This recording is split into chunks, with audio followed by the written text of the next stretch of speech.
So there's a word in the English language that I really don't like, and the word is blindsided. And this commonly is used in football or contact sports, where the person is hit from their blind side. You don't see it coming.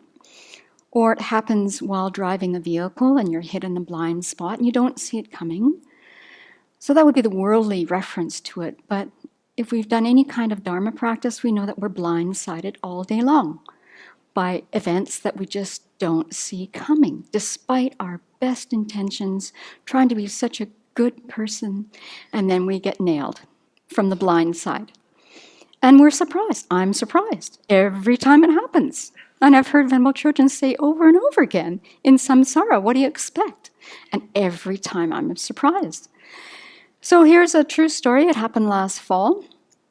And this one I really didn't see coming because I was going out to do a virtuous thing. So I had to be protected in that moment. But no. So here's the story. I was heading out of the door of Ananda. Venerable children, I think, had left for your trip to India, and you had mentioned these tansy plants down the road. There's 4 million of them down there. There was a whole field of tansy plants, and they're about 3.5 feet tall. It's a very successful place. So at that point, the ground was so hard from the heat all summer. It was like cement. So I knew that I couldn't pull them out, and any other option just wasn't reasonable. So I thought, well, I'm just going to cut off all their heads with this. And it's a beautiful day, and I'll just go down there and spend hours cutting off the heads of the tansy plants. This thing weighs about 3 pounds. But on my way out the door, I was just about to put on my shoes. I was just in heaven, knowing that I was going to a beautiful place to do something I really like until I knew how heavy these things were. And someone comes up to me. We'll just call them A, B, and C, but I'm actually C. This is me. So person A was really upset.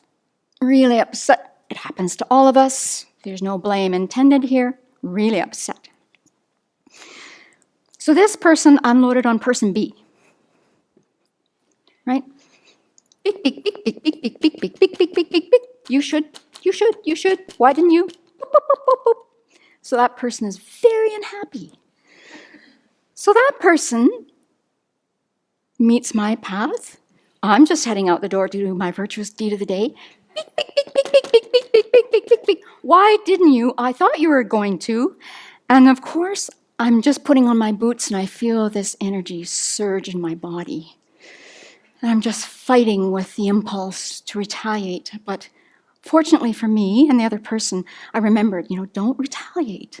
This will just not go well. I just said something like, I've arranged something with that person. It's been taken care of.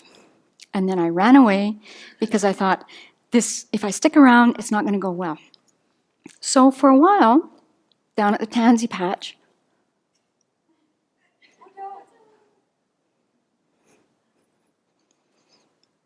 it was like this for a while. And then the thoughts of, poor me, right? I'm just the innocent victim here. Oh, I had my own little party down there with the tansy plants. I was trying to do something virtuous and I just got blasted for something I'm intending to do. And so the mind kept saying the story and adding to it, right? And then at one point I thought, you know what? It's so beautiful here. I can't stand this mental state. So it actually reminded me of this movie. Do you remember Days of Heaven with Richard Gere? We saw it when we were in our 20s. You weren't born yet, some of you. So it's actually a very sad movie, but there are moments of it that were stunning. And the shots were in a wheat field, and the wheat grass is moving, and beautiful light. And, there's some romantic thing going on. That wasn't going on in my mind, the romantic thing, but just the fact it was so beautiful. And I had the chance to maybe fulfill one of Venerable Children's expectations, which was not possible. Most of them aren't. And so I just kept thinking about, how did this happen? What a stupid question. How did this happen to me? And then I thought, well, I can make my own little video here. I'm the star of this very boring movie.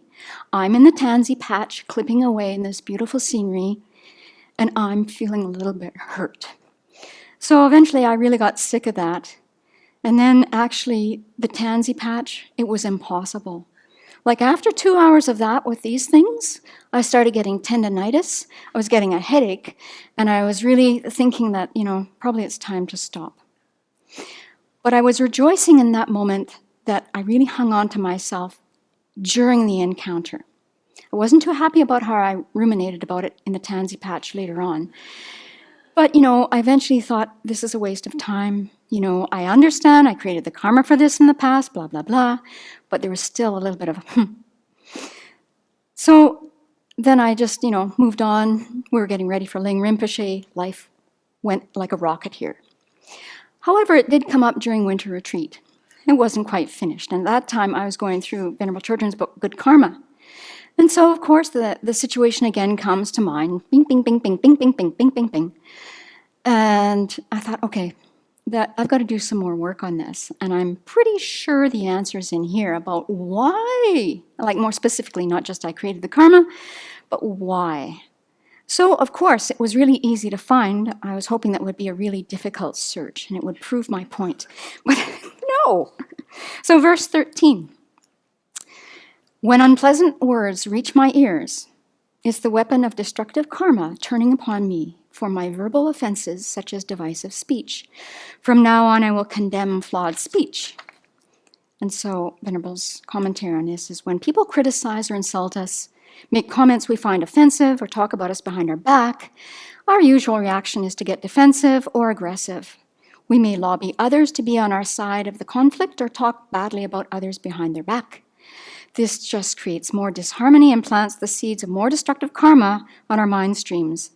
Instead of blaming others for our hurt feelings, we need to see that the cause of our hearing unpleasant words is our own verbal offenses, such as divisive speech. So examining our speech, we may discover we have harshly blamed others, made false accusations, hurt their feelings, ruined their reputation.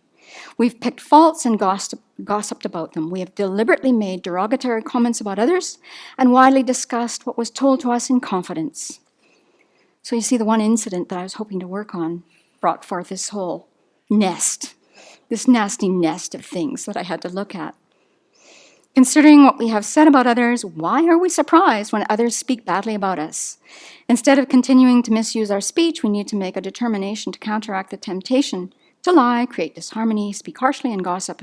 In this way, we'll have better relationships now and will not create the karma to have contentious relationships in the future. And then Venerable Chödrön goes on that one of the things to do about this is the taking and giving.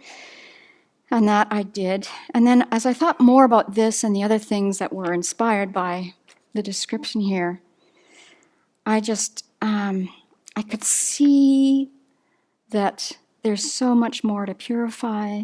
And I really dug in with this one. And I think what's most disturbing for me now is that there's so much I can't remember from previous lives. Just so much that's just going to happen. I'll continue to be blindsided.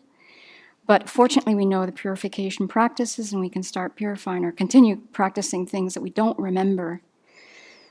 And then in thinking about this during the retreat, I realized, okay, so it wasn't pleasant. Big deal. Big deal. The harm I created could have ripened in me falling on these things in the tansy field and bleeding to death down there. Nobody would know where I was because the tansy plants are so high. They wouldn't see me for weeks. Where's Sampton? Oh, I know. I know where she went. She went across the border. Or it could have happened that I was so disturbed by driving out of there that I would have been T-boned by the UPS truck. The UPS truck has to come up the hill so quickly because their truck is so bad. And boom, it would have been all over. So that didn't happen. So I got a little bit bent out of shape.